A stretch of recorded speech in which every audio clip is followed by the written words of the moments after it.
This is page 22 and 23 of the Blue Book, The Clothesline Waltz. It's a two-pager, but there's a lot of hand movement, but it's not a difficult song. I think you're going to have some fun with this. Now notice we have a tempo de valse. I think we've seen that before, but it says tempo de valse means. And you should look that up in the back of the book if you don't remember, and write that in there.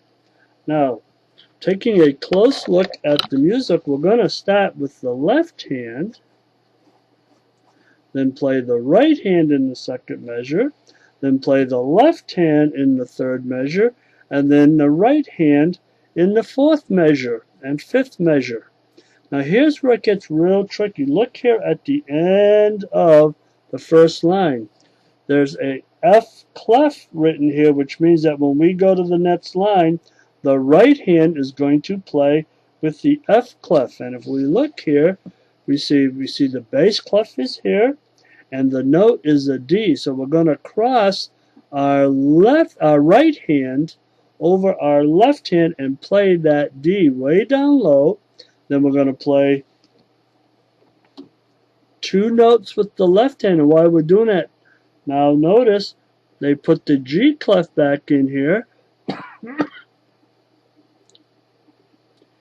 They put the G clef back in here, and then you're going to play on the G clef, you're going to play the D. So you're going to go right hand over the left and bring the right hand back up and play the D.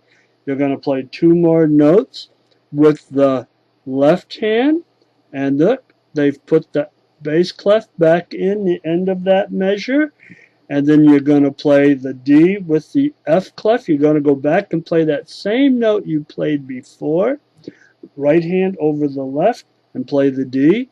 Then you're going to play the same two chords again, and then it goes back to left hand, right hand, left hand, right hand to the end of that first line. All right?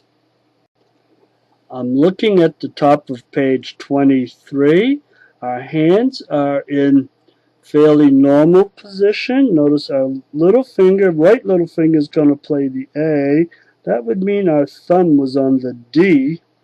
And if we put our left little finger on the D, then I think our 2 and 1 finger will be in the correct position. Now watch out for you get F sharps. There's an F sharp right there, and there's an F sharp right there, and there's another one right there. You also have an F sharp using the 3 finger in the left hand.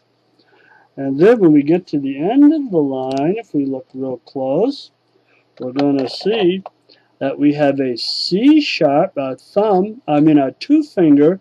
Now our right hand is moved down so that our thumb would be on the B, and our little finger would be on the G, and our 2 finger will play the C sharp right there, and our 1 finger on the left hand will be playing the A.